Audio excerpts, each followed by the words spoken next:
Amigos, meu nome é Ivini Stallon e, afinal, o que caracteriza a lavagem de bens, direitos e valores? Seria apenas a movimentação de bens, direitos e valores decorrentes de um crime ou também aqueles provenientes de uma contravenção penal?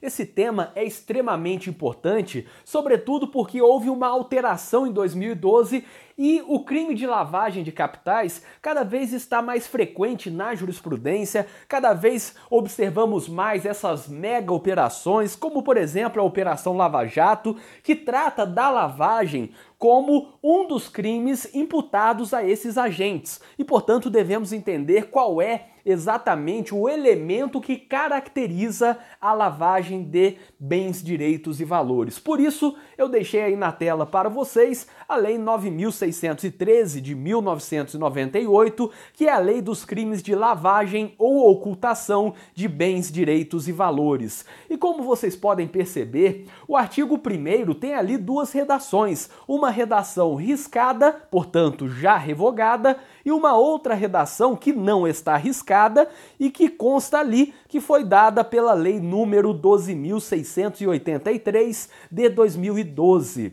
Essa lei de 2012 alterou esse artigo 1º da Lei de Lavagem, assim como outros trechos da mesma lei, mas aqui vamos nos restringir ao artigo 1º. Então, para começar, percebam que os verbos são idênticos, tanto na redação revogada como também na redação que está em vigor. Temos os verbos ocultar ou dissimular. Estão aqui logo no início do artigo. Da mesma forma, há em seguida outros elementos idênticos. Quando o artigo 1º fala natureza, origem, localização, disposição, movimentação ou propriedade. E aí, quanto a quais seriam esses objetos do crime de lavagem, temos ali bens, direitos ou valores provenientes. E aí, quanto à forma dessa origem, consta também, logo em seguida, direta ou indiretamente. Até aí não teve nenhuma modificação. A redação original e a redação de 2012 são idênticas. Entretanto, em seguida temos uma diferença. Como vocês podem ver aqui, na previsão que foi revogada, a redação original da Lei de Lavagem, portanto, havia a previsão de que era bens provenientes de crime, . E agora, na redação que está em vigor, temos a previsão que são bens provenientes de infração penal. E se a gente olhar de forma um pouco mais atenta, observamos que aqui embaixo estão riscados alguns trechos que estavam na redação original. E logo em seguida consta como revogado pela Lei 12.683 de 2012 esses mesmos incisos. Percebam ali, o que a lei falava anteriormente era que consistia em lavagem aquilo que era essa movimentação daquilo que era decorrente de crime, . E em seguida falava, por exemplo, de tráfico ilícito de substâncias entorpecentes ou drogas afins. No inciso 2º, de terrorismo. No inciso 3º, de contrabando ou tráfico de armas, munições ou material destinado à sua produção. De extorsão mediante sequestro contra a administração pública, e aí especificava um pouco mais, contra o sistema financeiro nacional, praticado por organização criminosa, praticado por particular contra a administração pública estrangeira, e aí encerrava essa previsão, portanto, dos crimes, das origens desses recursos movimentados de forma específica. Portanto, o que a redação original da lei de lavagem fazia era dizer que somente consistia em lavagem essa movimentação, e aí eu estou falando movimentação em sentido amplo, querendo dizer também a disposição, localização, a ocultação ou dissimulação da natureza, origem, etc.,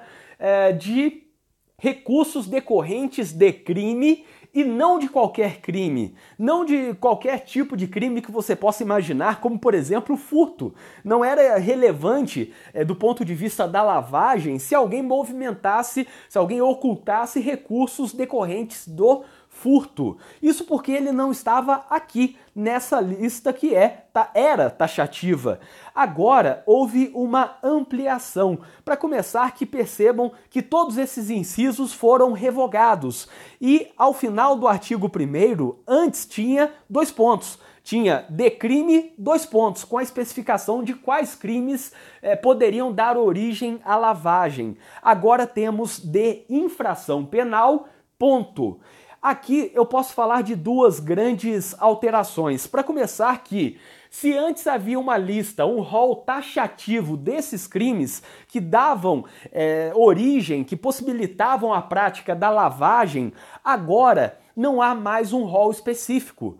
E mais ainda, a segunda questão enorme que temos em relação à lavagem, que foi alterada e talvez muitos não tenham percebido, é que no início havia a previsão somente de crime. Tudo aquilo que consta aqui embaixo é crime, que constava e foi revogado, tudo isso é crime. E agora consta infração penal, não especificando qual infração penal. O fato de não especificar qual infração penal já amplia bastante. E o fato de constar infração penal e não crime faz com que amplie também para as contravenções penais, de modo que, se antes, por exemplo, os recursos movimentados decorrentes de da prática de contravenção de jogo de azar, jogo do bicho, se isso não tinha relevância para a lavagem de capitais, agora tem. Agora, qualquer contravenção penal entra aqui também porque temos infração penal. Como sabemos, infração penal é gênero e temos como espécies o crime e a contravenção penal. Portanto, antes havia, na redação do artigo 1º da Lei de Lavagem, apenas a previsão dessa origem em um crime, em crimes específicos. E crime é uma espécie de infração penal. Agora, não são somente crimes específicos, houve uma abertura, não tentando o legislador dar um rol taxativo, mas também não consta mais crime, e sim infração penal, o que abrange crimes e contravenções penais.